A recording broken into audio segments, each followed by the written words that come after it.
bonjour tout le monde.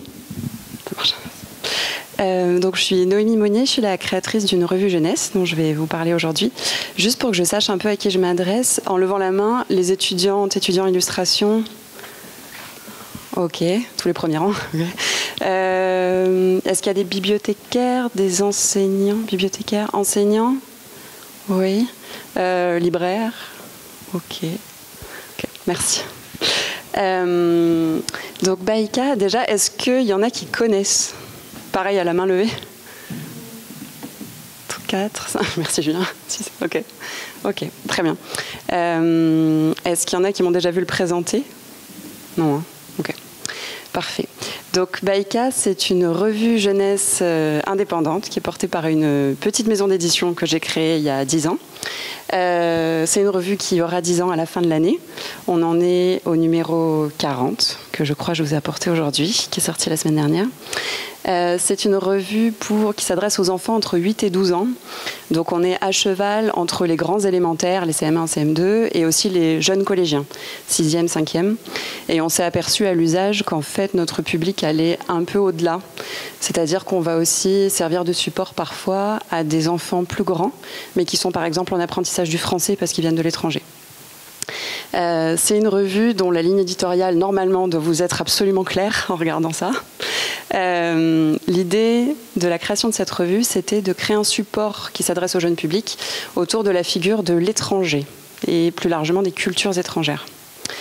Donc je vais vous raconter un peu l'histoire de la création du magazine et vous expliquer ce qu'on a mis dedans. Et puis aussi, comme vous êtes plein d'étudiants en illustration, comment on travaille avec les artistes. Toutes les couvertures que vous voyez sont créées, contrairement à ce que les gens pensent souvent, par la même personne. C'est ma collègue Lola Auberson, qui a fait partie du jury du master il y a 2 ans, qui est illustratrice et graphiste et qui a monté tout le projet avec moi il y a 10 ans.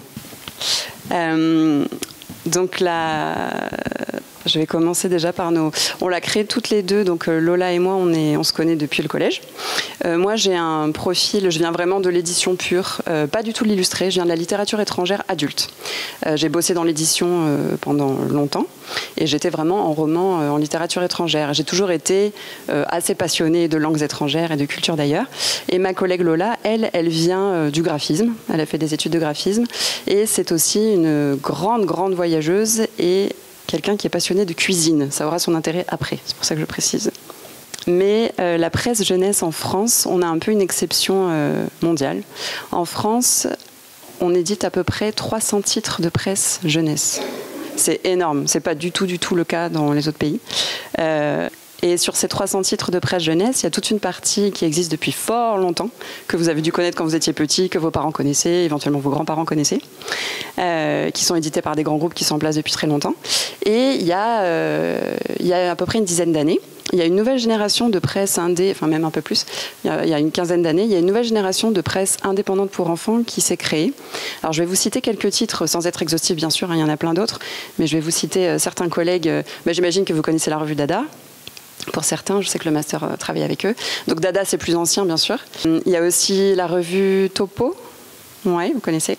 Il y a aussi la revue Biscotto, à Angoulême. Il y a eu la revue Dong, qui était éditée par Actes Sud Jeunesse. Je ne sais pas si vous avez eu le temps de la connaître, parce qu'elle est malheureusement décédée il y a 3 ans. Il y en a pas mal comme ça qui se sont créés il y a une quinzaine d'années et qui, pour la plupart, ont survécu. Pas Dong, malheureusement, mais les autres existent toujours. Et il y en a plein d'autres qui sont créés après. Et je vous en parle pourquoi? Parce qu'en fait, nous, quand on a créé Baïka, on voulait s'inscrire dans cette génération-là, qui se démarquait beaucoup des précédentes, ne serait-ce que déjà par rapport à l'objet magazine. Vous verrez après, je vais vous faire passer des Baïka. Et par rapport à notre fabrication, le type de contenu qu'on publie et aussi notre circuit de diffusion. Je vais préciser. Donc, la presse jeunesse traditionnelle, bon, je ne reviens pas dessus, ça on connaît tous. Donc ça, c'est des magazines qui sont en place depuis longtemps. Et donc, parmi la nouvelle génération, voilà, quelques-uns de ce que je vous ai cité. Ah oui, Georges et Graou, qui sont édités à Lyon. Et il y en a plein d'autres qui se sont créés depuis. Hein. Je vous en ai juste mis quelques-uns. Et donc, par exemple, Voilà, pour ces collègues-là, on est tous sur des objets qui s'apparentent à des livres, qui ressemblent à des livres, et on fonctionne tous sur le circuit plutôt du livre, c'est-à-dire qu'on ne va pas les vendre en kiosque, sauf à l'exception de Topo, mais parce que Topo appartient au groupe qui publie aussi la revue dessinée, 21 et tout ça. Mais sinon, on est tous sur le circuit du livre, donc on va travailler avec des libraires et des bibliothécaires, en fait, principalement. Et pas du tout, vous ne trouverez jamais un Baïka en kiosque. Donc on a des circuits de diffusion un peu différents. Et sur la fabrication, on est sur des magazines qu'à une époque on appelait des MOOC, je ne sais pas si vous vous rappelez, surtout dans la presse adulte, qui sont vraiment à la croisée des chemins entre la presse et le livre, et qui ont une fabrication qui se veut hyper solide et pérenne. Donc en presse jeunesse, c'est un vrai choix, parce qu'il faut faire vraiment quelque chose de très solide qui survive à plein d'enfants et qui potentiellement puisse être gardé en bibliothèque longtemps, ou en classe. Et donc on est tous aussi sur des prix supérieurs. Un Dada, un Graou, un Topo, un Baïka vont coûter plus qu'un Gemlire. Ah oui, ça j'en parle aussi parce que je sais que par expérience c'est pas très connu. Parmi mes collègues dont je vous parlais tout à l'heure, donc je vous rappelais, on est à peu près 300 titres de presse jeunesse en France. On est 6 à avoir l'aide du CNL aux revues. Le CNL, pour ceux qui connaissent pas, c'est le Centre national du livre, qui s'occupe de donner des subventions à différents acteurs de la chaîne du livre et aux créateurs. Et nous, on a l'aide aux revues, comme Topo, comme Dada, etc. Et ça, c'est un dossier qu'on doit présenter chaque année pour avoir cette subvention. C'est une subvention qui est très importante pour nous. Et c'est un gage de grande qualité. On est 6 revues à l'avoir. Alors, donc la base du projet de la création de Baïka, c'était la création d'un support sur l'étranger, les cultures étrangères pour les enfants. Et donc au départ, j'avais pas forcément pensé à créer de la presse. J'étais plutôt partie sur une collection de bouquins. Et alors pourquoi un magazine? Alors ça, je vous ai déjà tout raconté. En fait, le format magazine nous permettait de mettre dans un même support un grand nombre de contenus différents. Et c'était ça qu'on trouvait intéressant par rapport à notre thématique. On s'est inspiré de collections de livres qui existaient déjà. Alors malheureusement, certaines ne sont plus forcément disponibles en librairie, mais vous les trouverez en bibliothèque. Souvent, les bibliothécaires connaissent. Si vous ne connaissez pas la collection Enfants d'ailleurs, que moi j'adore, qui était souvent illustrée par Vincent Badel, et il y avait pas mal de textes de Ronan Badel, pardon, pas mal de textes de Valentine Gobi. C'était des formats de bouquins qui mélangeaient la fiction et le doc, et qui présentaient des parcours migratoires à différentes époques, avec une partie fiction, donc avec des textes écrits par Valentine Gobi, illustrés par Badel, et une partie documentaire qui retraçait l'histoire de cette migration-là. C'était vachement bien. Alors maintenant, c'était Autrement Jeunesse, qui malheureusement n'existe plus, mais une partie du fond a été récupérée par d'autres éditeurs. Et l'autre source d'inspiration, j'y reviendrai, c'est tout ce qui est mythes et légendes du monde. Donc le format magazine, on l'a choisi parce que, en fouillant un peu, j'ai fait le constat, donc c'était il y a 10 ans, qu'à mon grand étonnement, depuis ma propre enfance, l'offre de presse jeunesse n'avait pas tant évolué en termes de thématique, et que personne ne s'était emparé de la thématique de la diversité culturelle. Et alors depuis ces dernières années, il y a d'autres titres qui ont commencé à se créer là-dessus, mais il y a 10 ans, il n'y en avait aucun. Et je trouvais ça assez surprenant et je me suis dit qu'il y avait sans doute quelque chose à faire. Et que le format magazine nous permettait, en gros, on a 10 types de contenus différents dans la revue Baïka. Et donc on va pouvoir piocher dans différents contenus en fiction, différents types de contenus en doc, des interviews, des reportages, etc., etc. Je vais vous faire le détail après. Et ça permettait de traiter de ce sujet-là d'une façon la plus riche possible. L'idée, c'était d'arriver à mettre dans un seul magazine une richesse de contenu suffisante pour que ce soit comme un petit guide culturel sur un pays, à chaque fois. Et ça, le format presse le permettait, ce que nous aurait pas permis une collection de bouquins. Alors ça, c'est pour la blague, donc c'est quand on a commencé à chercher les titres et les sous-titres. Moi, j'aimais beaucoup Caïman, le magazine qui mord les idées reçues, mais ça n'a pas survécu. On était parti un moment sur Taïga, mais on n'a pas pu le prendre parce qu'il y avait un petit éditeur indé breton qui avait appelé une de ses collections comme ça et il n'a pas voulu qu'on le réutilise. Mais l'idée, dans notre recherche du titre, c'était réussir à faire passer le message de magazine sur la diversité culturelle en un seul mot, ou 2 mots. Il fallait que ce soit facilement mémorisable pour les enfants et que graphiquement, ça soit sympa pour Lola à travailler sous forme de logo. Et en fait, au final, on a fini par choisir un mot qui n'est pas signifié en français, parce que chaque enfant francophone sait d'emblée, il n'y a pas d'ambiguïté. Et on a préféré choisir un mot qui soit signifiant dans plein d'autres langues. Et en fait, depuis, on fait beaucoup de rencontres scolaires et beaucoup d'ateliers avec les enfants. Et à chaque fois que je demande, la semaine dernière par exemple, j'avais 2 classes de CM2 devant moi, je leur ai demandé à votre avis, ça vient de quelle langue ce mot? Et chaque enfant, j'en avais 40 devant moi, ils m'ont tous fait une réponse différente. Souvent, c'est des moments assez rigolos d'ailleurs, parce qu'ils vont dire des vrais noms de langue, et puis ils vont dire aussi « je crois que c'est de l'africain ». Des choses comme ça. Donc ça permet aussi après de leur expliquer l'africain n'est pas une langue, il y en a de nombreuses dans chaque pays d'Afrique, etc. En tout cas, à chaque fois, ils vont dire des choses différentes. Donc en vrai de vrai, on apprend des nouvelles significations chaque année, mais parmi celles que nous connaissons, par exemple, en japonais, ça veut dire fleur de prunier. En polonais, ça veut dire conte de fées. En russe, ça veut dire fable. Dans une langue d'Afrique de l'Ouest, dont j'ai oublié le nom, c'est une petite fille qui m'a dit ça un jour, ça voulait dire bon appétit. Enfin, on en apprend en fait chaque année. C'est signifiant dans plein d'autres langues, mais pas en français. Et donc le but de ce titre, c'était que ça projette tout de suite l'enfant dans un imaginaire d'ailleurs géographique, mais sans que ce soit précis. Et ça marche bien. On a pu le faire. Souvent, pour les adultes, ça fait assez vite penser au territoire de l'Est, parce que pour ceux qui connaissent le lac Baïkal, ça évoque ça. Mais c'est pas le cas de tous les adultes. Et en tout cas, voilà, pour l'imaginaire des enfants, ça remplit exactement la fonction qu'on voulait que ça remplisse. Donc ça, c'est les petites planches de recherche de Lola pour la création du logo. Donc elle a longtemps bossé sur Taïga. Donc à l'intérieur de la revue, le contenu central, c'est ce pourquoi j'ai porté tout ce projet et j'ai voulu créer cet objet dès le départ. C'était donner la parole aux enfants qui sont nés ailleurs et qui ont immigré en France. C'était ça le but de tout le projet. Et donc pour ce faire, l'idée c'était d'aller à la rencontre de vrais enfants. On me demande très souvent, mais ce sont de vrais enfants ou vous les avez inventés? Parce qu'en fait, on les représente que sous format illustré. Vous allez voir après, je vais vous montrer. C'est par choix. Parce que, surtout au début de Baïka, j'ai beaucoup rencontré des enfants qui étaient en France dans des situations pas du tout forcément régulières et que je voulais pas leur causer de problème. Donc dès le départ, on a fait le choix de jamais mettre les photos des enfants. Jamais. Quelle que soit leur situation. Et on a poursuivi ça et on a fait le choix, voilà, d'à chaque fois réaliser des portraits des enfants, mais d'après leur véritable physique, pour qu'ils puissent se reconnaître en fait. Donc je vais vous montrer après ce que ça donne. Et donc à chaque fois, pour chaque Baïka, on va à la rencontre d'un ou de plusieurs enfants. Parfois c'est des fratries, maintenant de plus en plus, par hasard, mais et on les interviewe sur leur expérience de cette double culture en fait.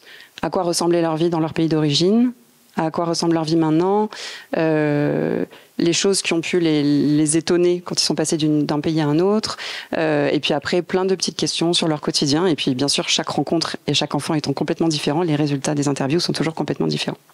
Donc maintenant je vais vous montrer, pour montrer le travail un peu d'illustration sur ces figures d'enfants, je vais vous montrer les vraies photos des enfants, mais voilà, c'est quelque chose qu'on diffuse jamais dans le grand public. Donc par exemple, ça c'est les 2 enfants qu'on a rencontrés pour le numéro Irlande. Donc à Taolo à gauche, lui il vient d'Irlande du Nord et Anna-Lucie elle vient de Dublin, donc République d'Irlande. Et ça, c'est la version illustrée. Donc les illustrations de tous les portraits d'enfants sont réalisées par Huai Jiang, qui est une illustratrice chinoise qui vit en France depuis longtemps, qui a fait ses études dans je ne sais plus quelle école d'illustration de Paris, et qui fait pour nous voilà, tous les portraits d'enfants depuis de nombreuses années. Donc par exemple, ça c'est Lina, qui vient du Japon. Donc voilà, ça par exemple, c'est un exemple en situation dans un article. Ça c'est Christopher qui vient du Costa Rica. Donc voilà, des exemples de mise en page d'interview. Madeleine qui vient de Thaïlande. Ça c'est Carolina et Stas, c'est 2 ados ukrainiens que j'ai interviewés il y a 2 ans. Voilà ce que ça donne. Ça, c'est Esperanza. Elle vient de Terre de Feu en Argentine. Ça nous avait fait beaucoup marrer. À chaque fois, on essaie de garder un peu les détails de leurs fringues. Vous voyez son t-shirt ACDC? Donc voilà, toutes les rencontres avec les enfants, c'est vraiment le point central de tout notre travail. L'idée, c'est de provoquer un processus d'identification entre notre lectorat et les enfants qu'on rencontre. Et tout ce qu'on veut faire, ce qu'on veut porter comme valeur avec le magazine, c'est vraiment donner la parole aux enfants qui viennent d'ailleurs, montrer aux enfants francophones, je dis francophones parce qu'on ne vend pas le magazine qu'en France, j'y reviendrai après, que sur le territoire, il y a des enfants qui viennent de partout, qui arrivent, que chaque parcours migratoire est unique, qu'ils arrivent tous dans des situations complètement différentes, et incarner une vision d'un pays et d'une culture dans un enfant. Enfin, par un enfant, via un enfant. Donc voilà à quoi ça ressemble. Donc autour de ce contenu-là, qui était vraiment central au cœur du projet, comme on avait ce format presse qui nous permettait de mettre tout ce qu'on voulait, on a voulu enrichir ça. Le but étant de faire vraiment de chaque baïka un mini-guide culturel. Donc, moi, je suis complètement dingo de mythes et légendes depuis que je suis petite. Et j'adorais ça quand j'étais môme, mais je ne suis pas du tout la seule. Et donc, je me disais que ça serait une super porte d'entrée offerte aussi pour l'enfant vers une culture. Et donc, on a décidé d'introduire aussi une rubrique sur les mythes et légendes. Là, l'idée, c'est de proposer des contenus qui ne sont pas traités en édition jeunesse traditionnellement. L'édition jeunesse propose des contenus super et variés sur la mythologie grecque et la mythologie égyptienne, et un peu maintenant la mythologie nordique, grâce à Marvel, il y a eu un nouveau renouveau. Mais pour les mythologies de tous les autres pays que je ne viens pas de citer, il y a beaucoup moins de choses. Il va y avoir des livres de contes parfois pour les enfants plus jeunes, mais pour le cycle 3, là, les CM, 6e, 5e, en fait, il n'y a pas grand-chose sur les mythes et légendes d'ailleurs. Donc on a voulu travailler là-dessus pour proposer des choses qui ne sont pas faites ailleurs. L'idée, c'est pas de faire doublon. Et donc on travaille sur, par exemple, ça c'est dans le numéro Costa Rica, on a travaillé sur une mythologie d'une des premières nations du Costa Rica, qui est la communauté Bribri. Qui raconte la naissance l'invention du chocolat, ce qui est quand même trop cool, et qui est centré sur une divinité qui est la divinité du chocolat là-bas, qui s'appelle Sibo. Et ça, c'est vraiment typiquement un mythe qui n'est pas du tout connu du jeune public francophone aujourd'hui. Et on va faire ça, alors là pour le coup, sur le numéro Grèce, bien sûr, là, c'était beaucoup plus célèbre. Mais on va s'attacher à aller débusquer un peu des choses qui sont pas faites par ailleurs. Par exemple, pour le numéro Australie, voilà, on avait travaillé avec un artiste aborigène, Monsieur Mix, Aaron Mix, légende russe, légende polonaise, un mythe coréen. Et on travaille pour ce faire avec des illustratrices elles-mêmes issues de plein de cultures différentes. Et on va vraiment s'attacher à présenter des mythologies. Par exemple, on a fait un numéro sur Taïwan et on a fait tout un dossier avec un conte sur une divinité de la mer qui s'appelle Matsu, qui est hyper importante là-bas, dont personnellement je n'avais jamais entendu parler avant de travailler sur Taïwan, parce que c'est pas du tout des mythologies qui vont être exploitées dans l'édition française aujourd'hui. Pareil pour la Namibie, par exemple. Même pour des pays beaucoup plus proches de nous, comme la Tunisie. Voilà, on essaye vraiment à chaque fois, et aussi d'aller chercher, par exemple pour les mythologies européennes, on va aller chercher des textes qui sont ou pas connus du tout, ou pas traduits en français, ou alors qui ont été travaillés pour le public adulte, mais jamais pour le public, pour la jeunesse. Par exemple, pour la Finlande, on avait travaillé sur le Kalevala. Je ne sais pas si vous en avez déjà entendu parler. Le Kalevala, c'est l'équivalent de l'Odyssée d'Homère pour les Finlandais. C'est une œuvre, vous l'avez en français, en quarto chez Gallimard, ça fait à peu près 800 pages versifiées. Donc bien sûr, pour le jeune public, c'est pas possible.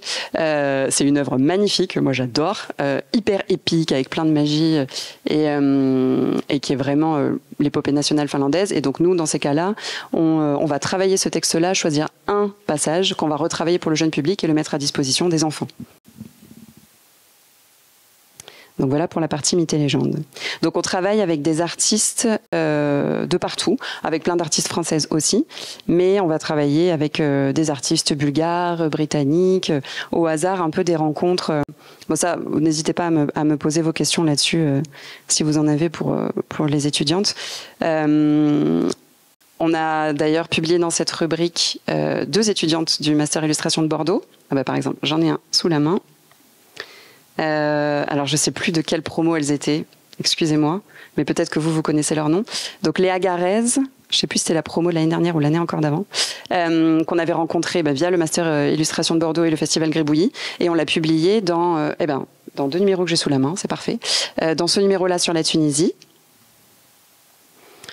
Donc, elle a fait un travail déjà magnifique et aussi un gros travail de recherche avec moi. On a fait toutes les deux des gros travaux de recherche avec les auteurs et aussi nous de notre côté. Ah oui, merci. J'y pense pas. Merci beaucoup. On l'a publié aussi dans le numéro Namibie, où là c'était un gros boulot parce qu'on a bossé tout ce numéro-là avec une ethnologue et c'était vraiment un numéro qui était centré sur la culture Imba. Je ne sais pas si vous connaissez, c'est la culture d'une des communautés namibiennes du nord-ouest de la Namibie. Et bien sûr, ce type de travail demande beaucoup de recherche, vous vous imaginez, notamment pour tout ce qui est représentation des lieux, des habitats et aussi des costumes des personnages. C'est vraiment beaucoup de travail parce qu'on veut être dans pas dans un réalisme, mais disons qu'on veut rendre justice, par exemple, aux coiffures. Les coiffures Imba sont extrêmement codifiées en fonction du statut social de la personne et de son âge, et on ne pouvait pas se permettre de faire n'importe quoi. Donc ça demandait beaucoup de travail de la part de Léa. Donc cette rubrique-là, en fait, on invite des nouvelles illustratrices, je dis tout au féminin parce qu'on bosse très principalement avec des femmes, mais ça nous arrive aussi de travailler avec des illustrateurs.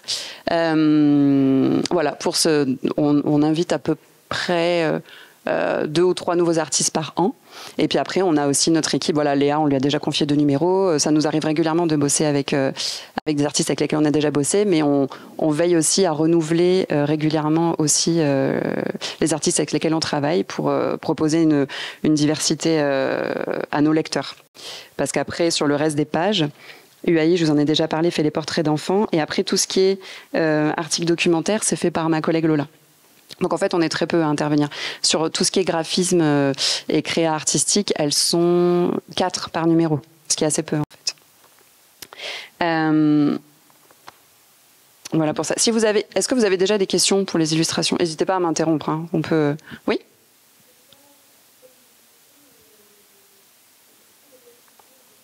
Oui. Alors ça dépend beaucoup. Par exemple, ça dépend énormément du pays, de la culture dont il est question et des ressources dont on va disposer pour nos recherches. Par exemple, pour la Namibie, on s'y serait jamais risqué en interne. C'est très très spécifique et depuis la France, on a du mal à avoir beaucoup de ressources documentaires pertinentes et riches sur les différentes cultures de Namibie, parce qu'il y en a plein. Et donc là, on a vraiment, par exemple, bossé tout ce numéro-là, avec une ethnologue spécialiste de la culture Imba en Namibie. C'était hyper précis, hyper fléché, et c'est elle qui a collecté en fait directement le compte là-bas pour nous. Et après, nous, on a juste fait le boulot d'édito. Mais par exemple, pour l'Indonésie, il y a quelques années, on avait fait un premier numéro avec un dossier sur l'Indonésie. Et là, c'était moi qui avais passé beaucoup d'heures à la BNF pour trouver des thèses en fait d'universitaires sur des littératures orales indonésiennes. Et j'avais cherché en fait des contes dont on avait récolté plein de versions orales, ce qui est toujours le cas bien sûr. Et j'avais retravaillé moi un type de conte en faisant un peu ma version, en agrégeant un peu différentes parties de différents contes oraux. Je ne sais pas si j'ai bien répondu à votre question. C'est très variable. Parfois, on fait aussi tout simplement de l'achat de droits. Par exemple, le numéro sur l'Irlande. Ah oui, c'est ça que j'ai oublié de vous dire tout à l'heure. Pour le numéro sur l'Irlande, on l'avait confié à Emma Schnellbach, l'illustration, qui est aussi une ancienne du Master Illustration de Bordeaux, je précise. Ce numéro-là, c'était un achat de droits d'un texte écrit par un Britannique, mais d'Irlande du Nord. Voilà, on a acheté le droit de son texte qui avait été publié en Grande-Bretagne et on l'a fait traduire. Ça, il y a vraiment, on a plein de façons différentes de bosser. Il y a d'autres questions sur la partie illustration mythes et légendes? Oui.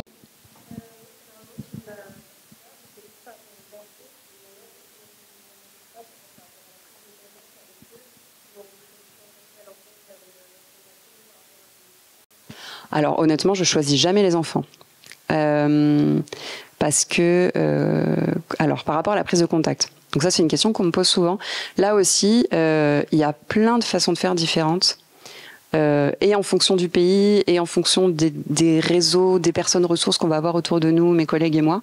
Parfois on trouve très très vite, parfois on galère pendant des mois, c'est hyper variable. Parfois c'est du réseau personnel, parfois c'est des enfants que je rencontre dans les classes. Je fais pas mal d'interventions dans des classes qu'on appelle UPE2A. Alors souvent c'est pas très connu parce que c'est un truc complètement barbare. UPE2A, c'est un acronyme de l'éducation nationale. En fait, c'est des dispositifs, comme ils disent, qui accueillent les enfants qui sont non francophones et qui rentrent dans le système de l'éducation nationale. Donc, c'est pas des classes, parce qu'ils ont aussi des cours avec leur groupe de niveau. Mais par exemple, dans un collège, il va y avoir parfois, quand ils ont de la chance, une UPE2A qui va accueillir pour des cours de français intensifs ces enfants qui sont ce qu'on appelle allophones. Et au fur et à mesure de leur programme français, ils vont intégrer le socle commun. Donc, dans ces classes-là, je rencontre à chaque fois, par exemple, j'ai 17 enfants devant moi, ils sont de 17 pays différents, ils parlent 17 langues différentes. Et dans ces cas-là, je propose toujours ceux qui veulent participer. Et ça m'est arrivé de faire des prises de contact comme ça. Donc dans ces cas-là, je demandais à l'enseignant de demander l'accord aux parents. Et ça m'est arrivé de faire l'interview. Par exemple, l'année dernière, au Salon du Livre Jeunesse de Montreuil, j'étais en train de commencer à travailler sur le numéro Tunisie. Et je cherchais des enfants tunisiens. Et en fait, au Salon de Montreuil, il y a tout le 93 qui vient avec les profs et tout ça. Et donc, il y a beaucoup d'enfants qui sont issus de différents types de migration. Et j'ai rencontré, en fait, coup de bol ce jour-là, plein d'enfants tunisiens et qui étaient là avec leurs enseignants. Et du coup, j'ai demandé aux enfants, je leur ai montré ce qu'on faisait. Il y en avait qui partantes. Et j'ai demandé aux enseignants s'ils pouvaient demander aux parents. Et en fait, 2 jours plus tard, je faisais une interview dans le CDI du Bahut. Parfois, c'est comme ça. Parfois, voilà, il y a toutes sortes de cas en fait. Parfois, c'est du réseau personnel. Et maintenant, de plus en plus, je fais appel aussi aux associations binationales. En fait, il y en a plein. Et on serait surpris. Par exemple, Taïwan, il y a plein d'assauts d'étudiants taïwanais en France. Plein.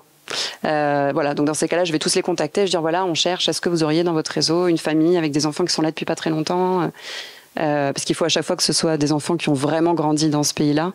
Parce que les enfants, s'ils arrivent ici à 10 ans, enfin, s'ils sont arrivés ici à 6 ans et qu'ils sont vécus que 6 ans dans le pays d'origine et que c'est loin dans leur mémoire, c'est plus très pertinent. J'ai répondu à votre question. Oui. D'autres questions par rapport à ça? Je continue. Oui?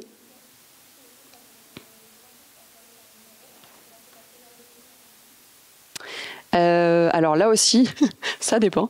On choisit quand même un peu à l'avance les pays, mais après, selon les rencontres qu'on va faire, parfois, par exemple, on va avancer dans le calendrier de publication un pays parce qu'en fait, hop, on a trouvé un enfant, ou hop, on a trouvé une ethnologue, une personne ressource sur laquelle on va s'appuyer. Donc en fait, ça dépend. On a aussi, pour sauvegarder notre modèle économique, j'y reviendrai après, mais on a aussi pour habitude de chercher à faire des coéditions avec les institutions culturelles des différents pays. Et dans ces cas-là, par exemple, ça faisait quelques années que j'essayais régulièrement de contacter le Goethe Institut, donc c'est l'équivalent de l'Institut français pour les Allemands, qui s'occupe donc de diffuser la culture et la langue allemande sur le territoire français et ailleurs dans le monde. Et je leur proposais une coédition sur l'Allemagne. Et en fait, ils m'ont dit oui, là, il y a 2 mois. Et hop, du coup, je me suis mise à bosser sur l'Allemagne, alors que sinon, j'aurais pu le reculer dans le planning. Donc, ça dépend un peu. Ça dépend de beaucoup de choses, en fait, des rencontres et tout. Et parfois, c'est la rencontre avec l'enfant qui détermine le choix du pays. Il y a quelques années, on a rencontré aussi sur le Salon du Livre de Montreuil, aussi, une famille gabonaise. Et avec un papa qui connaissait très bien la culture gabonaise et la culture française et qui nous avait proposé de participer, quoi, qui était à fond. Et du coup, dans la foulée, on avait fait un numéro sur le Gabon. Chose que j'aurais pas pu me permettre si j'avais pas eu de personnes ressources, si j'avais pas fait de rencontres, parce que c'est trop compliqué pour moi d'avoir suffisamment de matière documentaire sur des pays comme ça. Oui?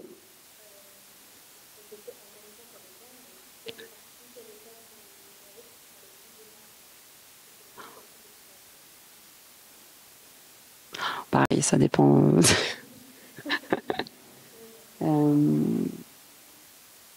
Ça dépend vachement. Parfois, la partie mythe et légende prend beaucoup de temps. Parce que, par exemple, ça me l'a fait sur pas mal de pays.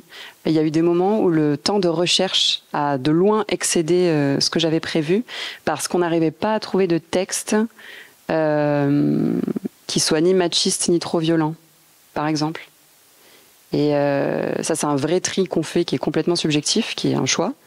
Et pour certains pays, c'est compliqué. Par exemple, sur les contes russes, on voulait travailler sur un genre de conte et sur des bilines médiévale. Et en fait, il a fallu qu'on fasse énormément de recherches pour trouver un texte qui présente un personnage de femme qui nous semblait chouette. Et voilà, parfois il y a cette contrainte-là, ça peut prendre du temps. Parfois la recherche de l'enfant est très longue, pas forcément pour les pays auxquels vous penseriez. Notre plus grosse galère, ça a été sur les Pays-Bas. Pourquoi, je sais pas. Parfois pour les parties... je réfléchis.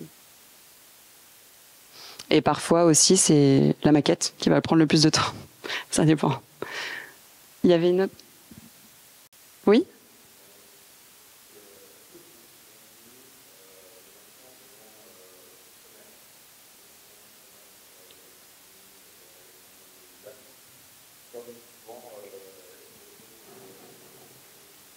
Alors celle-là, on me la pose aussi souvent, de plus en plus d'ailleurs, et ça me fait plaisir. On me demande souvent aussi pourquoi on ne fait pas de baïka sur les territoires d'outre-mer. Alors en fait, c'est un choix de ma part, hein, c'est complètement subjectif, mais comme l'idée de baïka, c'est vraiment la diversité culturelle étrangère, je considère que c'est pas le lieu. En revanche, ça fait des années que j'ai pour projet de faire, mais sous forme de livre documentaire, un doc illustré avec plein d'interviews d'enfants sur tous les outre-mer, qui soit exhaustif. Chose qui n'existe pas. Quelque chose qui soit vraiment exhaustif, avec des paroles d'enfants, quelque chose qui soit très incarné comme ce qu'on fait d'habitude, mais avec une place dédiée dans le catalogue en fait. Je voudrais pas le faire sous la forme de baïka parce que pour moi c'est pas cohérent en fait. Ils sont déjà suffisamment toujours présentés sous le jour d'étrange. Enfin, je préfère le faire de cette façon-là. Mais en tout cas c'est un projet depuis longtemps et c'est vrai de plus en plus on me le réclame en fait, ce que je trouve chouette.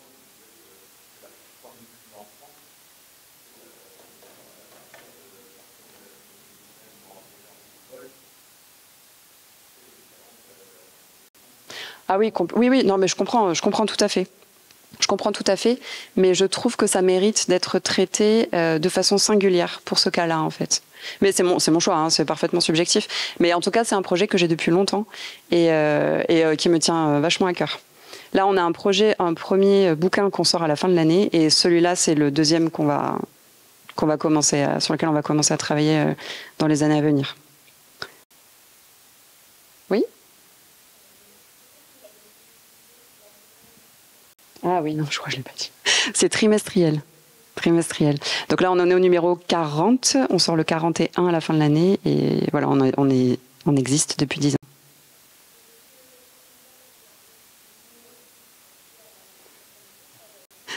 Celle-là, j'aime pas quand on me la pose, parce qu'à chaque fois, j'ai honte. Quand je bossais en littérature étrangère, on avait 3 ans d'avance. Entre 2 et 3 ans d'avance. C'était bien. Là, maintenant, on est 2. En fait, on est 1,5 à temps plein. Et après, on bosse avec plein d'artistes et plein d'autrices qui font autre chose. Et du coup, on a une visibilité à 6 mois et encore. Et là, par exemple, sur le numéro qu'on va sortir pour le Salon de Montreuil cette année, le numéro Allemagne dont je vous parlais tout à l'heure, on a lancé la prod, mais on est très loin d'avoir fini. Et sur le numéro d'après, qui sera consacré au Chili, j'ai rien pour l'instant. Voilà. Mais par contre, comme on est une toute petite équipe, on travaille super vite. Voilà, il y a les bons et les mauvais côtés, mais il y a ce bon côté-là, c'est qu'on est méga réactive. On travaille vraiment hyper vite. Oui ?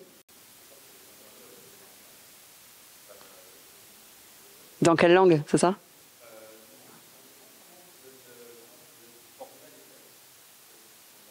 Alors ça, c'est la première fois qu'on me pose cette question.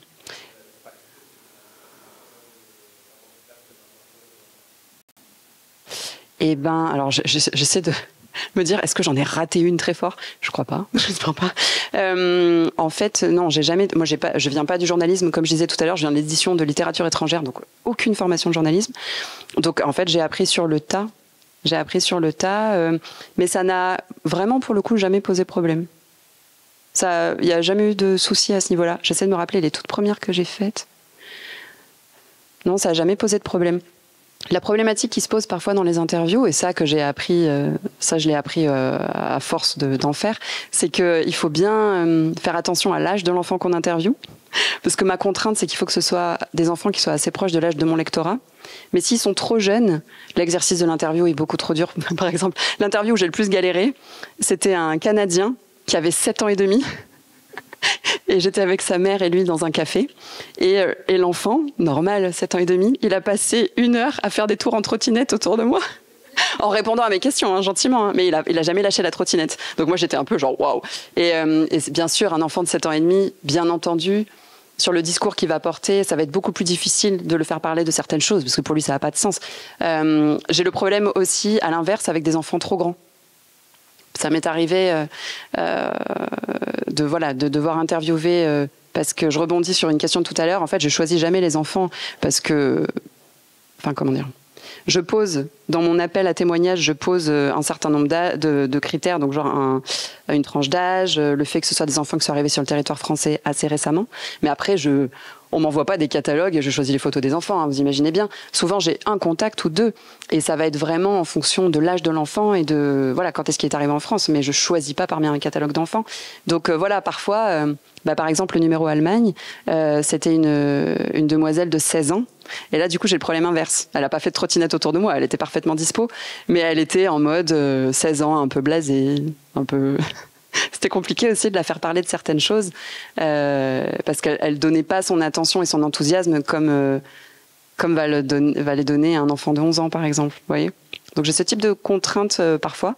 Mais sur la formation à l'interview, non, j'ai jamais... je me suis lancée dans le bain tout de suite parce que c'était vraiment, encore une fois, le but du projet, c'était vraiment ça. Et j'y ai pris beaucoup de plaisir très vite et ça s'est toujours super bien passé. Et j'ai des anecdotes. Bon, ça après, si vous voulez, je vous en raconterai. Enfin, c'est des rencontres qui sont dingues, quasiment à chaque fois. Enfin, j'ai des recueils, des récits de vie qui m'ont touchée, enfin, dont je me rappellerai toute ma vie, quoi. C'est la partie super cool du métier. Vous avez d'autres questions ? J'avance sur le déroge. Oui ? Ah.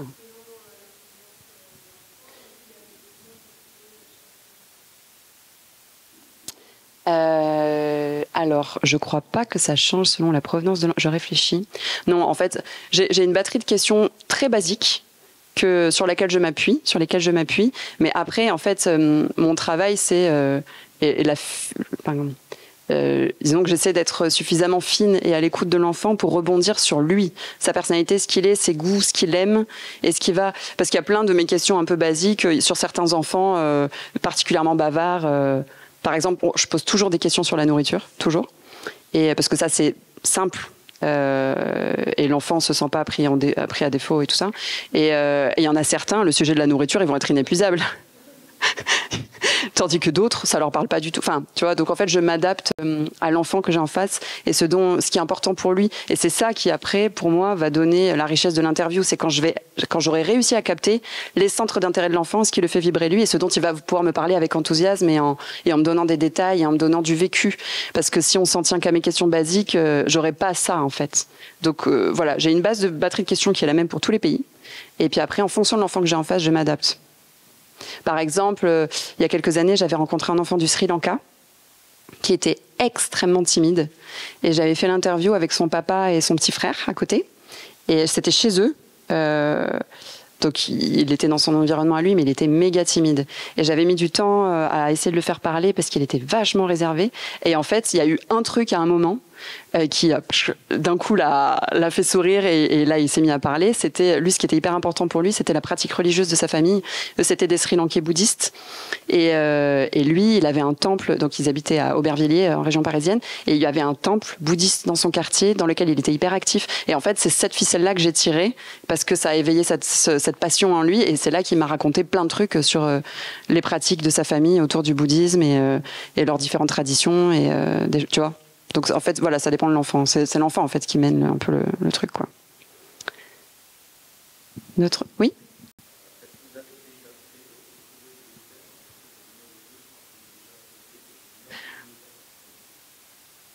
Oh. Alors oui. Après, on l'aborde pas forcément sous l'angle de on va traiter une autre communauté, mais c'est vrai qu'on pourrait. Par exemple, la Namibie, dont je parlais tout à l'heure, on s'est vraiment attaché à la communauté Imba, parce que notre personne ressource était spécialiste de cette communauté-là. Mais en Namibie, il y a plein d'autres peuples qui n'ont pas la même langue, etc. Mais pour l'instant, en fait, par exemple, pour le Japon, qui est un pays qui nous est bien sûr énormément demandé par les enfants. Donc ça, c'est le numéro qu'on vend toujours le plus. Et on en avait fait un il y a de nombreuses années. Et là, on en a refait un parce qu'entre-temps, on avait changé la maquette et un peu notre façon de travailler.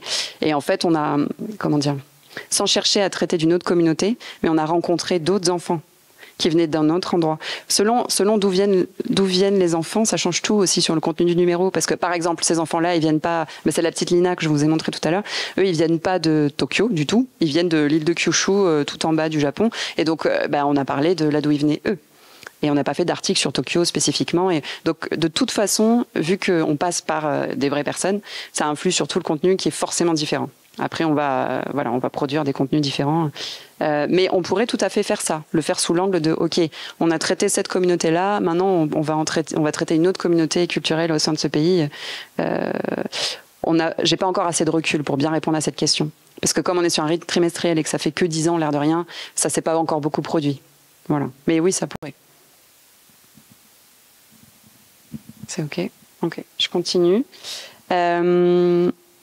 Donc le travail d'illustration, n'hésitez pas à me poser vos questions après. Pour le reportage, on a une partie reportage pour laquelle on a différents types de collaborations.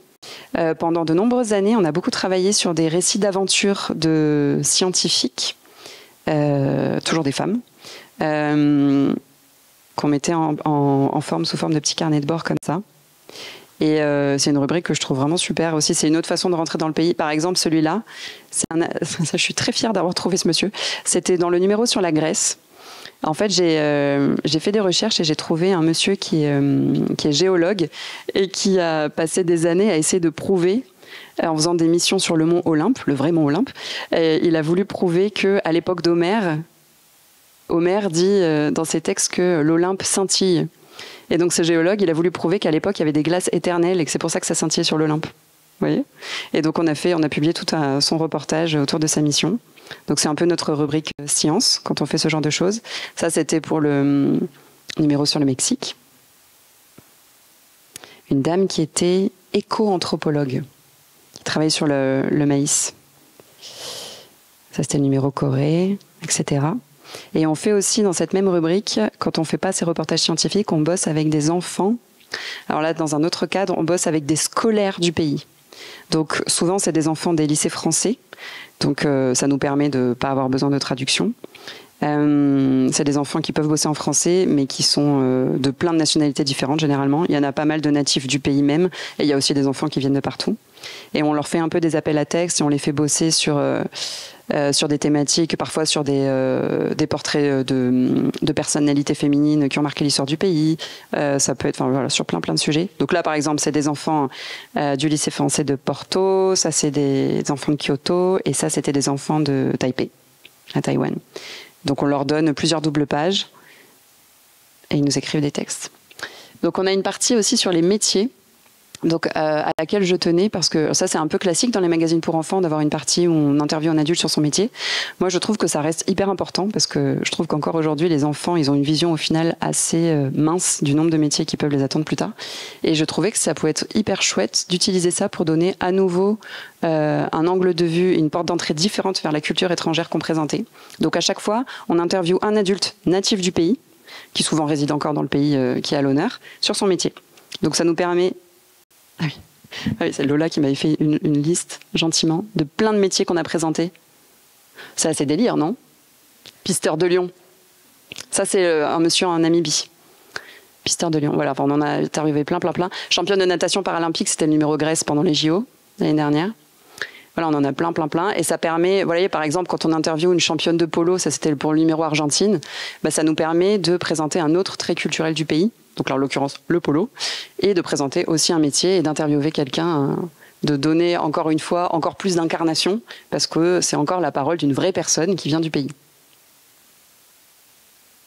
On a fait des métiers assez délires quand même. Voilà, donc ça à chaque fois. Par exemple, pour le numéro Sénégal, on avait interviewé une ingénieure en génie civil qui travaille sur... les matériaux traditionnels sénégalais, tout ce qui est construction d'habitats privés en terre crue, ce qui pour eux écologiquement est parfaitement adapté aux conditions météorologiques locales, avec aération, etc., etc. Donc ça permettait après pour nous de faire un petit dossier sur l'architecture au Sénégal, les maisons et tout. Et dans cette rubrique-là, j'essaie à chaque fois de prendre les contre-pieds des préjugés qu'on peut avoir. Par exemple, ça c'était dans le numéro Maroc. Dans le numéro Maroc, j'ai interviewé une jeune femme qui a monté la première école de robotique à Casablanca. C'était le numéro Japon, une archère. Par exemple, pour le numéro Australie, on avait interviewé ce qu'ils appellent les flying doctors. C'est des médecins. En Australie, ils ont des problématiques d'immensité de territoire pour tout ce qui est soins médicaux. Et donc, il y a des docteurs qui sont spécialisés, qui sont des docteurs volants, qui vont chercher les gens dans le bush et qui les amènent dans les hôpitaux sur les côtes. Et donc voilà, donc c'est l'occasion de présenter des métiers qui sont hyper intéressants et voilà, une autre porte d'entrée vers le pays. Alors la partie recettes, donc je vous ai dit tout à l'heure que Lola, elle était passionnée de cuisine et elle a écrit plusieurs bouquins de recettes, dont un très très beau que je vous conseille aux éditions Pyramide, qui est très graphique, donc vous étudiantes en illustration, ça peut vous plaire, sur les recettes d'Amérique centrale. Lola Auberson, elle s'appelle. Donc l'idée, dès le départ, c'était de mettre pas mal de contenu autour de la nourriture.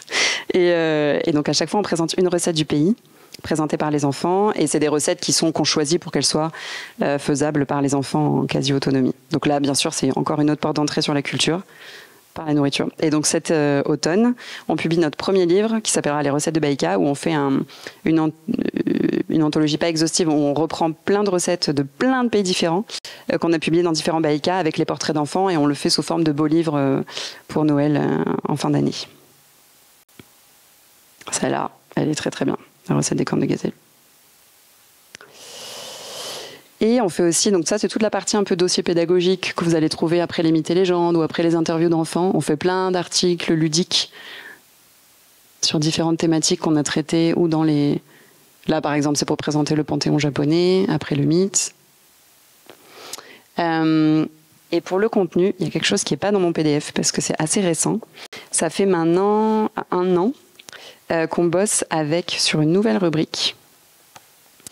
Dont je suis hyper contente, qu'on bosse avec Laura Lyon, je ne sais pas si vous connaissez, c'est une illustratrice autrice qui bosse, qui publie notamment chez Sarbacane, et qui fait des petits personnages en BD bien rigolos. Je l'avais présenté, merci. Je l'avais rencontrée aux escales du livre il y a 2 ans à Bordeaux. Et elle avait fait un bouquin que j'adore chez Sarbacane sur les expressions idiomatiques dans le monde rigolotes. Et du coup, je lui ai proposé de créer une rubrique sur ce thème-là. Parce que la partie, j'en ai pas trop parlé, mais dans chaque Baïka, il y a quand même beaucoup... on parle aussi beaucoup de langues étrangères, en essayant de bien être toujours adapté à notre public. Donc on ne peut pas se permettre d'être trop scolaire. Mais à chaque fois, il y a un petit glossaire avec la phonétique, avec la fausse phonétique, c'est-à-dire avec vraiment la prononciation pour un petit enfant francophone d'aujourd'hui. Il y a un glossaire dans la langue de l'enfant qu'on a rencontré, pour que les enfants à chaque fois puissent s'exercer à dire 10 petits mots un peu faciles qu'ils peuvent dire. Et je cherchais depuis longtemps une façon d'en dire un peu plus sur cette thématique de la langue de façon ludique, ce qui n'est pas évident. Et donc, avec Laura, je trouve qu'on a trouvé une super façon. C'est-à-dire qu'à chaque fois, on récolte une expression idiomatique du pays qu'on va expliquer sur cette double page. Donc là, par exemple, en Tunisie, avoir les poules noires autour de soi, ça veut dire être de mauvais poil. Vous voyez ? Par exemple, alors sur la Namibie, c'était un truc sur les coups de téléphone... Ah oui, c'est ça. En Namibie, on dit, quand on dit « demain, je frappe la corde », ça veut dire « demain, je te passe un coup de fil ». Donc pareil, elle a illustré ça de façon hyper rigolote. Et maintenant, on fait ça systématiquement. Donc à chaque fois, on choisit une expression idiomatique. Donc là, pour l'Indonésie, c'est « comme une grenouille sous une noix de coco ». Ça veut dire rester dans sa coquille. Et à chaque fois, ça aussi, bien sûr, ça dit plein de choses de la culture. Grenouille, noix de coco, bien sûr. Ah oui. Celle-là, je ne sais pas si vous la connaissez en anglais, c'est That's how the cookie crumbles. Ça veut dire... comment on a fait ? Ah oui, ce sont des choses qui arrivent. C'est la vie. Et qu'on a traduit par Ainsi s'émiette le cookie. Voilà. Donc c'est une rubrique rigolote pour en dire un peu plus sur la langue. Et à la fin de Baïka, il y a aussi des parties Il y a une bibliographie qu'on propose aux enfants qui veulent en savoir plus sur le pays. Donc par exemple, là bon, bien sûr, c'est pas toujours simple, hein. Vous imaginez bien que pour la Namibie, on a bien galéré, mais pour les États-Unis, par exemple, ou le Japon, on va leur proposer des bibliographies de bouquins qu'on trouve intéressants autour du thème du pays, quoi. Donc là, par exemple, c'est un documentaire sur Harriet Tubman, des documentaires sur des zones géographiques, des BD. Enfin voilà, on va leur proposer plein de petites ressources documentaires différentes sur le pays, pour ceux qui veulent en savoir plus. Et après, la rubrique par laquelle commencent les enfants, c'est les blagues à la toute fin. On a des blagues dans plein de langues. Donc parfois on en a en indonésien, en turc, dans plein de langues, en tchèque. Et on va présenter, donc là par exemple, il y en a une en coréen, une en portugais, une en italien. Et donc à chaque fois, bien sûr, on met la VF. Et voilà, je vous ai tout dit sur le contenu. Donc par rapport à la diffusion, on diffuse donc principalement en bibli, beaucoup plus qu'en librairie, hein, en bibliothèque, en école élémentaire et en collège. Dans les salons du livre, bien sûr. Et après, on a... Bon, alors ça, peut-être que ça vous intéresse moins. Mais si vous avez des questions, j'y répondrai avec plaisir. On a tout un gros volet éducation artistique et culturelle. On fait beaucoup d'ateliers en bibliothèque. On en fait plusieurs centaines par an. D'ateliers en bibliothèque, d'ateliers dans les écoles élémentaires et dans les collèges. Et on fait autant des ateliers ponctuels. Ça va être toujours sur la thématique des cultures étrangères. Ça peut être axé sur la cartographie, ça peut être axé sur une mythologie particulière, ça peut être axé sur la partie plus éducation aux médias, où on va construire des unes de magazines avec les enfants sur le thème d'un pays. On va travailler, voilà, tout ce qu'on travaille dans le magazine, on le travaille aussi en direct avec les enfants. Tout le temps. Là, par exemple, le mois prochain, je commence un travail avec 6 classes de Libourne autour des pays du Nord. Et je vais construire tout un journal avec eux sur les pays du Nord et je vais leur faire interviewer des gens de Finlande, de Suède et du Danemark. Ça va être trop bien. Voilà, on fait plein de projets comme ça. Pour moi, c'est... Bon, déjà, économiquement, ça nous aide à survivre, ça c'est sûr. Et en plus, par rapport à ce qu'on porte sur ce projet-là, je trouve ça hyper pertinent pour moi qu'on soit en permanence au contact des enfants et qu'on porte cette parole de ouverture sur la diversité culturelle. Et qu'on soit là pour leur expliquer plein de choses sur toutes les cultures qui confondent tout le temps. Que les enfants continuent encore à me dire « Mais le chinois et le japonais, c'est pareil, madame, non ?» Alors, non, parce que tatati tatata. Enfin, c'est hyper important de faire ce travail-là. Et voilà, et ça, on le fait vraiment tout le temps. Et on construit des projets sympas avec eux. Si ça vous intéresse, ça, je peux encore en parler beaucoup, mais comme tout le monde n'est pas dans les professions de médiation, je m'arrête là. Ça, c'est le catalogue de nos ateliers, vous voyez, on en fait plein. Pour ceux que ça intéresse, vous pouvez tout retrouver sur le site baika-magazine.com, baika-magazine.com. On a un Instagram, on a un Facebook. Voilà, on est à Gribouillis tout le week-end. J'aurai un stand. Généralement, je suis juste à côté du stand des étudiants d'illustration, à côté du petit marché d'illustration. Il y a Léa Garez, donc l'ancienne du master, qui vient dédicacer samedi et dimanche. Et voilà, je crois que je vous ai tout dit. À la fin de l'année, on a 10 ans. Voilà, je crois que je vous ai tout dit. Est-ce qu'il y a des questions ?